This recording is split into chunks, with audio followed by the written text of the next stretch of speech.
कैसे पता लगेगा कि आपका मिजाज अच्छा है या बुरा है? इसका एक बहुत आसान सा, बहुत ही सिंपल सा क्राइटेरिया, वो इंसान जिसकी प्रेजेंस आपके लिए इंजॉयबल है और जिसकी प्रेजेंस में आप सिक्योर फील करते हैं और रिस्पेक्टेड फील करते हैं, उस इंसान का मिजाज अच्छा है। आई रिपीट, 3 क्वालिटीज मैंने बताई। वो इंसान जिसकी प्रेजेंस आपके लिए एंजॉयबल है, जिसकी प्रेजेंस में आप सिक्योर फील करते हैं और अपनी सेल्फ और रिस्पेक्टेड फील करते हैं। You feel secure, you feel respected and his और her presence is enjoyable for you.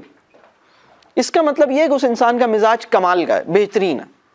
यह काम जितना कम होता है, मिसाल के तौर पर एक बंदा है जिसकी प्रेजेंस आपके लिए एंजॉयबल तो नहीं है और कोई बहुत रिस्पेक्टेड भी नहीं फील कर रहा है लेकिन इंसल्टेड भी फील नहीं कर रहा और इनसिक्योर भी नहीं फील कर रहा है। सिक्योर इनसिक्योर की कोई ऐसी बात नहीं है, कंफर्टेबल भी नहीं है लेकिन अनकंफर्टेबल भी नहीं है, तो ये भी ठीक है, ये दरमियान में। लेकिन वो इंसान जिसके लिए इन तीनों में से कोई भी चीज नीचे गिर जाए, बात वाज़ेह हो रही है?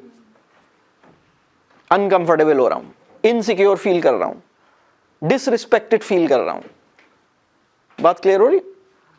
ये वो इंसान है जिसका मिजाज तकलीफदेह है, खराब है, बैड मिजाज, बुरा मिजाज, बद मिजाज। तो ये बात समझ आ रही है? खुश मिजाजी, बद मिजाजी, दरमियान की लाइन और इसको गेज करने वाले जो फैक्टर्स हैं, ये बात समझ आ रही है? ये यानी ये एक्चुअली फैक्टर्स नहीं है, ये तो इंडिकेटर्स हैं, मिजाज के इंडिकेटर्स हैं, बिल्कुल टेस्ट है।